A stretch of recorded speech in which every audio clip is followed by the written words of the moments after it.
Shalom Bapak Ibu yang diberkati oleh Tuhan. Bahwasanya satu sukacita bagi kita semua, kita masih boleh diberikan waktu dan kesempatan untuk kita datang beribadah kepada Tuhan. Untuk itu mari siapkan hati kita untuk kita terus memandang hanya kepada Tuhan. Karena dialah jalan satu-satunya bagi kita semua. Mari kita tundukkan kepala, kita satu dalam doa. Segala puji, syukur, hormat hanya bagimu ya Tuhan. Engkau Allah yang layak disembah, Engkau Allah yang layak kami tinggikan. Kami bersyukur untuk waktu dan kesempatan yang Tuhan masih berikan bagi kehidupan kami. Kami mau terus memandang hanya kepadamu ya Tuhan. Kami mau terus menaruh harapan kami hanya kepadamu ya Bapa. Karena hanya Engkaulah satu-satunya jawaban bagi setiap kami. Terima kasih Tuhan Yesus. Kami menyerahkan ibadah kami saat ini hanya ke dalam tangan Tuhan. Biarlah kehendak Tuhanlah yang jadi atas kehidupan kami. Terima kasih Tuhan. Ini yang menjadi doa dan ucapan syukur kami. Hanya di dalam nama Tuhan Yesus Kristus. Yang adalah Tuhan dan Juru Selamat kami yang hidup. Haleluya. Amin.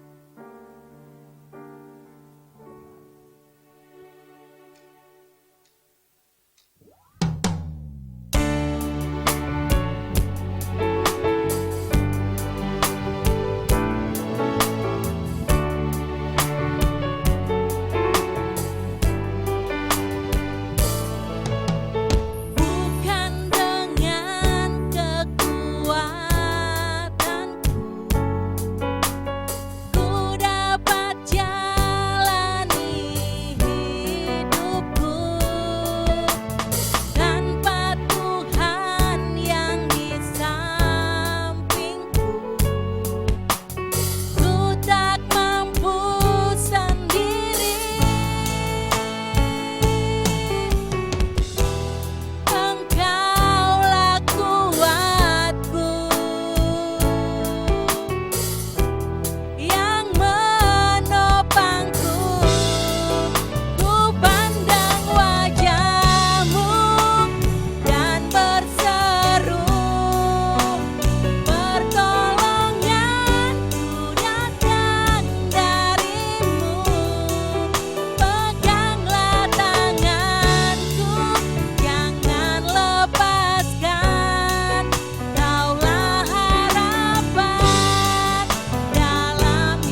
Mari kita berdoa.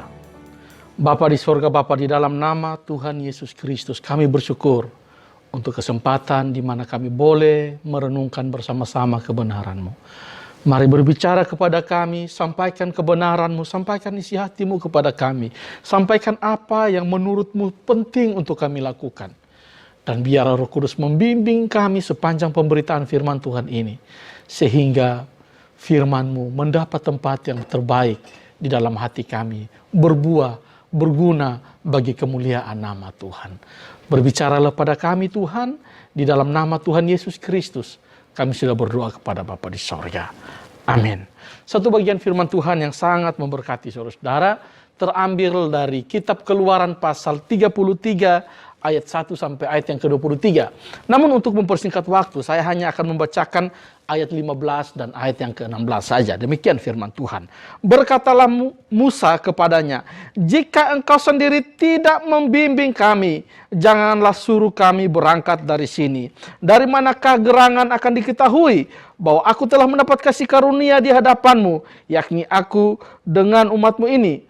Bukankah karena engkau berjalan bersama-sama dengan kami, sehingga kami, aku dengan umatmu ini, dibedakan dari segala bangsa yang ada di muka bumi ini?" Saya memberikan satu tema bagi renungan kita dengan tema kengerian dari ketiadaan penyertaan Tuhan.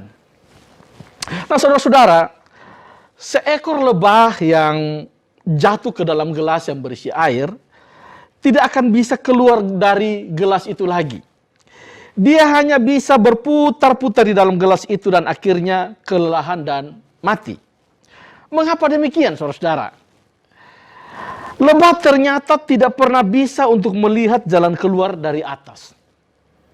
Dia hanya mampu untuk melihat jalan keluar dari samping dan depan. Itulah sebabnya ia hanya berenang, berputar, mengitari gelas itu sampai akhirnya kelelahan, tenggelam dan mati. Nah, berbeda dengan bangsa Israel, mereka tahu bahwa jalan keluar mereka dalam menempuh semua kesulitan mereka menuju tanah perjanjian datangnya dari atas, dari Tuhan. Ketika mereka sudah tidak lagi ada harapan untuk bebas dari perbudakan di Mesir, dari Firaun, datang jalan keluar dari atas. Tuhan mengutus hambanya Musa melakukan 10 tulah dan membawa mereka keluar dari Mesir, negeri perbudakan itu. Ketika Firaun menjepit mereka di antara padang gurun dan laut Teberau, datang jalan keluar dari atas. Laut itu terbuka, terbelah menjadi dua. Mereka berjalan di tanah kering dan selamat. Dan peristiwa ini adalah peristiwa sejarah yang sangat besar, yang tidak saja tercatat di dalam Alkitab, tetapi juga dicatat oleh di dalam kitab agama lain. Ketika mereka lapar, datang pertolongan dari atas. Tuhan mengirimkan kepada mereka roti dari surga, yaitu mana. Mengirimkan kepada mereka daging. Ketika haus, datang pertolongan dari atas. Tuhan membuka mata air dari batu cadas yang sangat keras. Jadi saudara, selama perjalanan mereka di padang gurun, mereka dididik oleh Tuhan bahwa pertolongan mereka, jalan keluar mereka, datangnya dari atas, dari Tuhan. Tuhan membiasakan mereka untuk selalu memandang jalan keluar dari atas. Dan hal ini menjadi suatu kebiasaan turun-temurun di kalangan orang Israel. Dinyanyikan dalam nyanyian Mazmur. Aku melayangkan mataku ke gunung-gunung. Dari manakah datang pertolonganku? Pertolonganku ialah dari Tuhan yang menjadikan langit dan bumi. Nas yang kita baca ini mencatat sebuah peristiwa di mana bangsa Israel jatuh ke dalam dosa.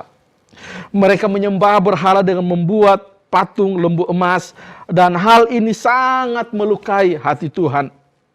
Tuhan berkata kepada Musa, dan hal ini didengar oleh bangsa Israel, bahwa Tuhan tidak akan lagi berjalan bersama-sama mereka. Dia hanya akan mengutus seorang malaikat berjalan di depan mereka menuju tanah perjanjian itu. Ayat 4 dari nas ini berkata, ketika bangsa itu mendengar ancaman yang mengerikan ini, Berkabunglah mereka dan seorang pun tidak ada yang memakai perhiasannya. Ketika Tuhan mengatakan demikian, orang Israel melihatnya sebagai satu ancaman yang mengerikan. Dan Musa berbicara kepada Tuhan, jika engkau sendiri tidak membimbing kami, janganlah suruh kami berangkat dari sini. Kekasih Tuhan sekalian, mengapa ketika Tuhan berkata bahwa dia tidak lagi akan berjalan bersama dengan bangsa Israel, hal ini ditanggapi oleh bangsa Israel sebagai suatu ancaman yang sangat mengerikan.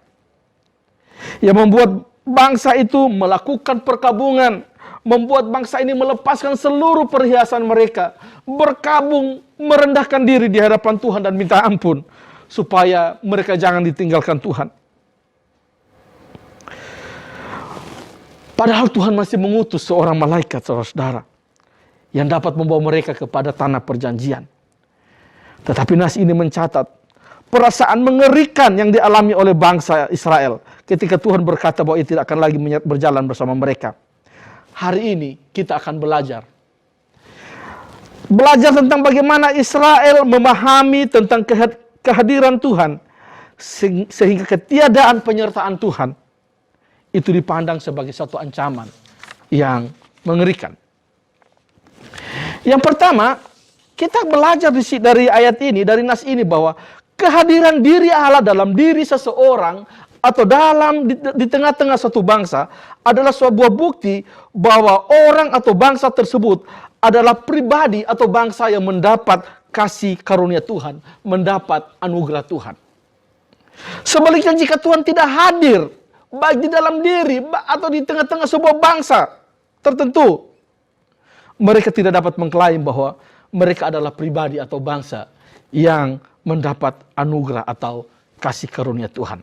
Perhatikan saudara-saudara, bahwa kata kasih karunia dalam ayat yang ke-16 ini ditulis dengan kata Ibrani ken ayin. Ken itu anugerah dan ayin itu mata atau pandangan.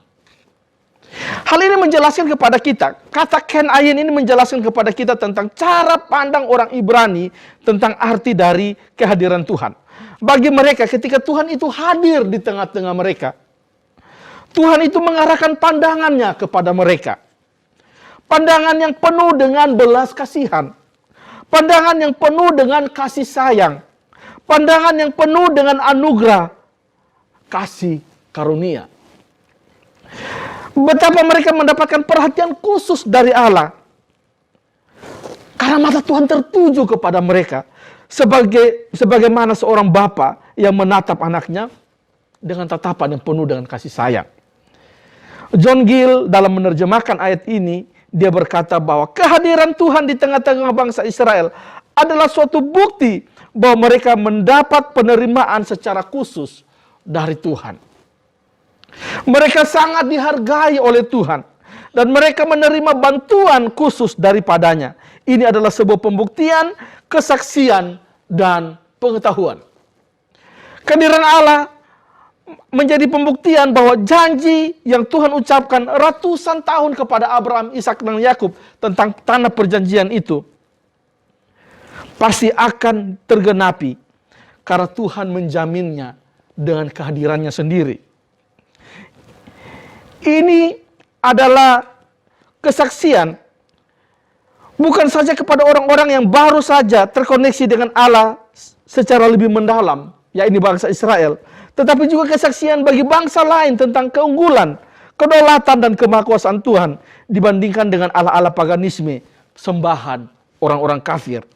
Ini adalah pengetahuan karena Allah yang penuh dengan misteri itu mau menyatakan dirinya kepada bangsa Israel, mau hadir di tengah-tengah bangsa Israel, berinteraksi dengan mereka, menyatakan, memperkenalkan dirinya sebagai pribadi yang penyayang, seperti seorang bapa yang memberikan segala yang terbaik dari apa yang dapat dia berikan kepada anak-anaknya.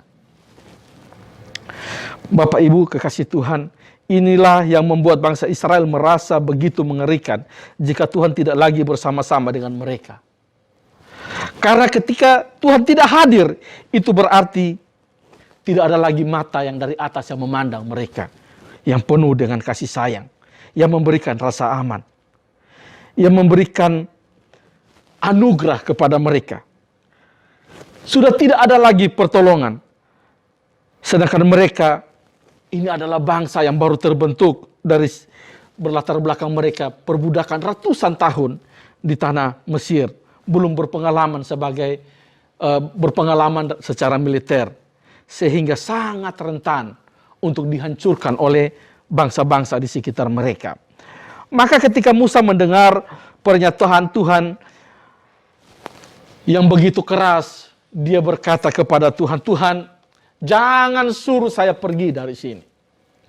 Tuhan, jangan suruh kami berangkat dari sini kalau Engkau sendiri tidak menyertai kami." Matthew Henry berkata begini, Musa memberi nilai yang tinggi untuk kehadiran Tuhan. Sekali lagi, Musa memberi nilai yang tinggi untuk kehadiran Tuhan. Sebab itu ketika Tuhan berkata kehadiranku akan pergi daripadamu, dia menangkap kata itu sebagai sesuatu yang sangat serius. Karena dia tidak bisa hidup dan bergerak tanpa Tuhan. Dia berbicara sebagai orang yang takut akan maju tanpa kehadiran Tuhan. Dia mengetahui bahwa perjalanan mereka tidak bisa aman tanpa penyertaan Tuhan. Jika mereka tidak disertai Tuhan. Mereka yang tahu bagaimana menghargai pertolongan Tuhan, paling siap untuk menerimanya. Amati betapa seriusnya Musa dalam hal ini. Ia memohon sebagai orang yang tidak akan menyangkal betapa pentingnya kehadiran Tuhan. Itu pernyataan dari Matthew Henry. Nah, Bapak, Ibu, Saudara-saudara yang saya kasihi dalam Tuhan Yesus Kristus, Musa memberi nilai yang tinggi terhadap kehadiran Tuhan. Ketika Tuhan hadir, dia menjamin ketersediaannya anugerah. Anugerah itu berbicara tentang kebaikan demi kebaikan yang dikerjakan Tuhan bagi orang-orang yang menghargainya, menghormatinya, mengasihinya dengan segenap hati. Mereka yang tahu bagaimana menghargai pertolongan Tuhan, mereka adalah orang-orang yang siap untuk menerima pertolongan itu. Oleh sebab itu, Bapak, Ibu, Saudara-saudara sekalian, mari kita berikan nilai yang tinggi bagi kehadiran Tuhan dalam hidup kita. Jika kita melakukan ini, saudara-saudara, jika kita memberi nilai yang tinggi bagi kehadiran Tuhan, maka kebaikan demi kebaikan akan kita lihat terjadi di dalam hidup kita. Datang dari Tuhan dan kita alami. Wajah Tuhan akan diarahkan kepada kita, memberi rasa aman, damai sejahtera, sukacita dan kekuatan. Sebaliknya juga, saudara-saudara, kita harus memikirkan betapa mengerikannya menjalani hidup ini tanpa kehadiran Tuhan. Saudara, menurut penelitian, 60%, sekali lagi, 60% dari kehidupan sehari-hari kita, dari apa yang kita alami sehari-hari, itu berada di luar kendali kita. Itu berarti, saudara, bahwa kita membutuhkan kekuatan, kita membutuhkan kuasa yang lebih besar dari kekuatan kita untuk menghadapi yang 60% itu. Ketika kita memberikan nilai yang tinggi akan kehadiran Tuhan, maka pribadi ilahi yang penuh dengan kasih sayang ini menganugerahkan anugerah demi anugerah, kebaikan demi kebaikan, yang bukan saja memampukan kita untuk menghadapi ketidakmampuan kita, tetapi juga jalan keluar yang terbaik bagi kita.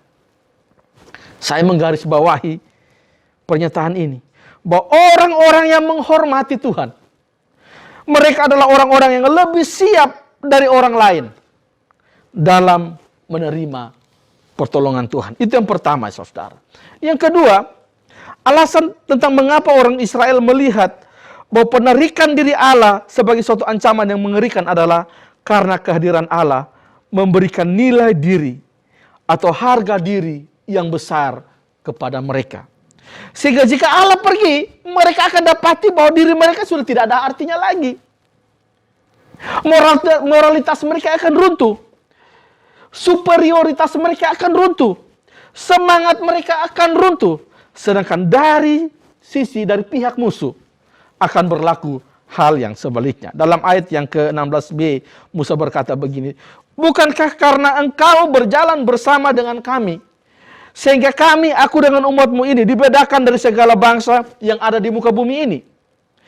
Nah, perhatikan Bapak Ibu Saudara, kata dibedakan dalam ayat ini diterjemahkan dari kata Ibrani palau, yang artinya mengagumkan, yang artinya mengherankan, luar biasa, berbeda secara mencolok.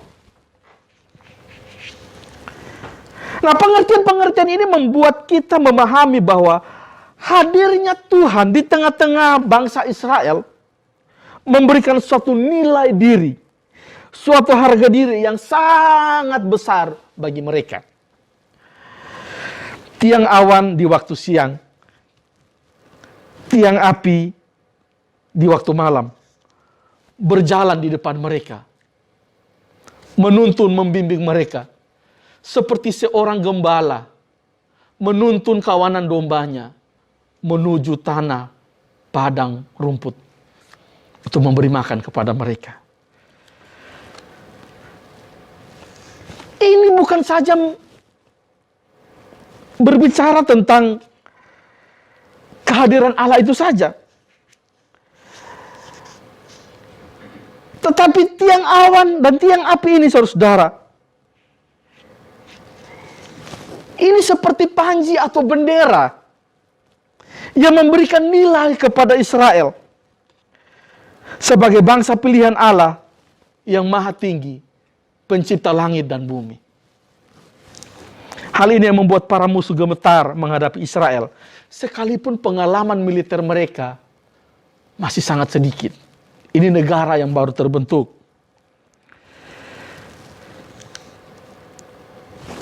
Ketika bangsa lain di sekitarnya melihat Israel, moral mereka runtuh, semangat mereka runtuh. Mereka sudah tidak lagi mengingat pengalaman perang mereka, karena mereka tahu mereka akan kalah. Sedangkan dari pihak Israel, saudara, mereka memiliki perasaan superioritas dengan kehadiran Tuhan ini. Perasaan superioritas yang tinggi. Mereka memiliki moral yang tinggi. Semangat mereka tinggi. Mereka berperang dari posisi kemenangan untuk merebut kemenangan. Sekali lagi, mereka berperang dari posisi kemenangan untuk merebut kemenangan. Artinya, sebelum mereka memulai peperangan itu, mereka sudah yakin bahwa mereka menang. Mereka sudah tahu bahwa mereka menang. Sampai pada akhirnya mereka merebut kemenangan itu.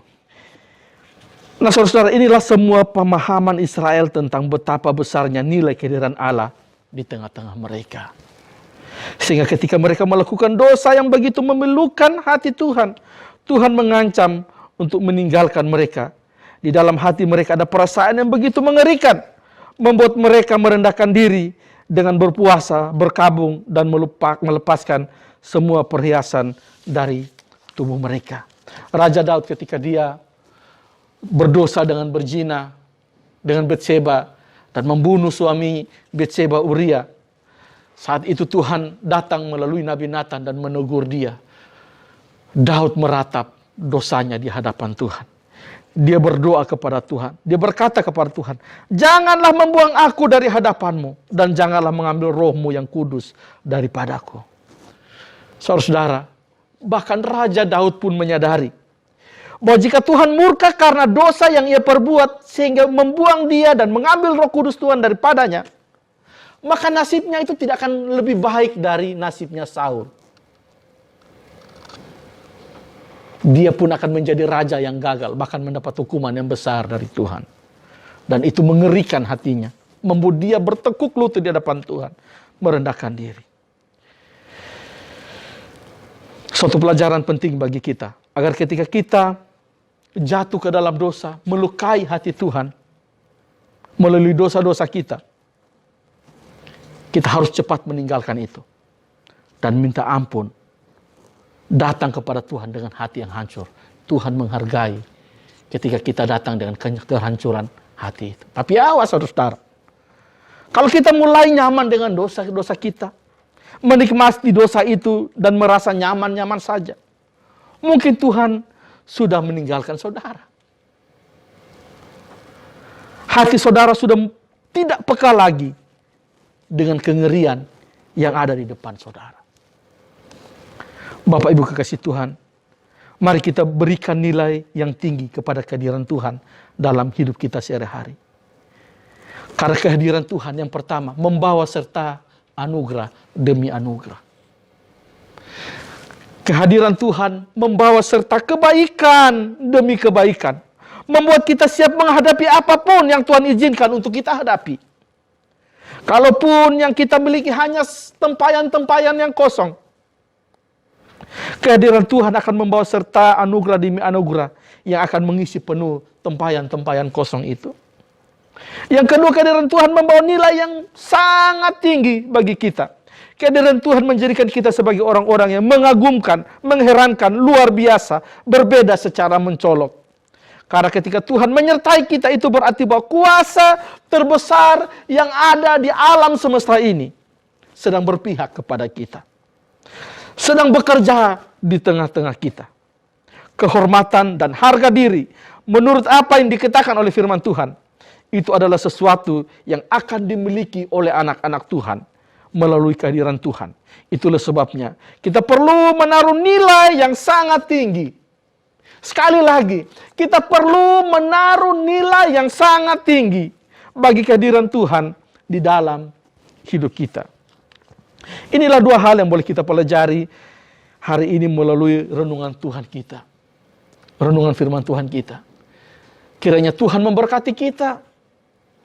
Kiranya firman Tuhan ini menjadi rema bagi kita. Agar dimanapun kita berada, kita tahu bahwa kehadiran Tuhan memiliki nilai yang sangat penting bagi kita. Kita tundukkan kepala dan kita berdoa. Bapa di sorga, hamba sudah selesai berbicara tentang kebenaran firman. Mari teguhkan firman yang sudah diberitakan ini Tuhan. Biarlah ya Tuhan kami menjalani hari-hari hidup kami dengan menaruh nilai yang tinggi bagi kehadiran-Mu di tengah-tengah kehidupan kami. Karena firman-Mu mengajarkan, Engkau hadir membawa anugerah. Engkau hadir membawa kasih karunia, membawa belas kasihan. Engkau hadir Tuhan, memberikan harga diri bagi kami, memberikan kehormatan bagi kami. Kami tidak usah mencari kehormatan dengan hal-hal duniawi. Ketika Engkau ada bersama kami, Engkau mengangkat harga diri kami, kehormatan kami. Terpujilah nama-Mu Tuhan. Ini doa kami. Terimalah pujian penyembahan kami. Kami datang di dalam nama Tuhan Yesus Kristus. Amin. Baiklah Bapak Ibu, tiba saatnya kita akan mengakhiri ibadah kita saat ini. Untuk itu, mari kita siapkan hati kita sambil kita menyanyikan pujian ini. Segala puji,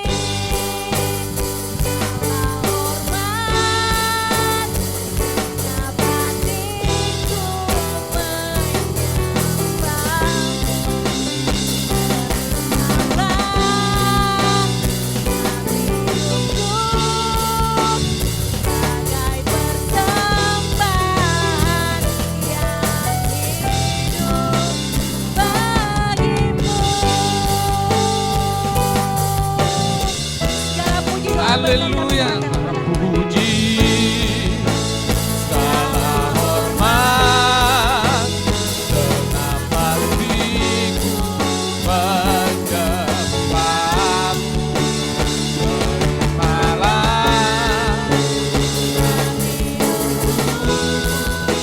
sebagai persembahan yang hidup, sebagai persembahan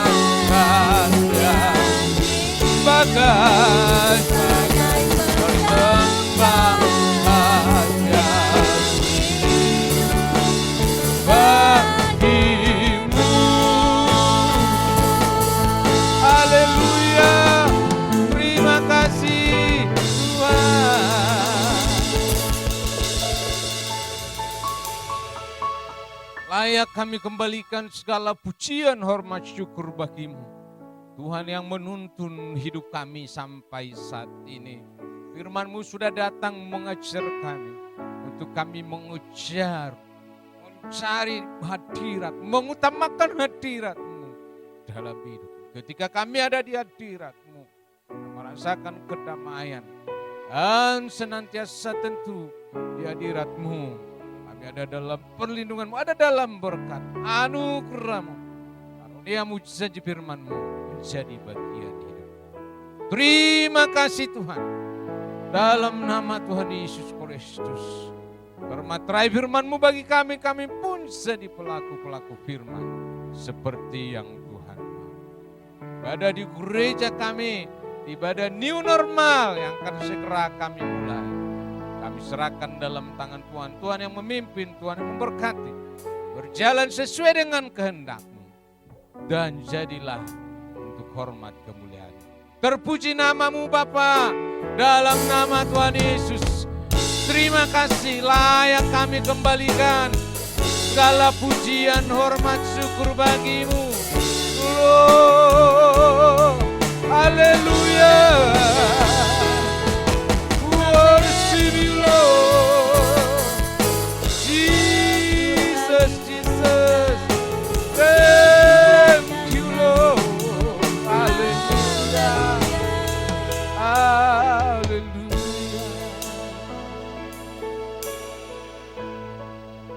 Bapak Ibu jemaat yang dikasihi oleh Tuhan, angkat kedua tanganmu, arahkan hati pikiranmu kepada Bapa di surga.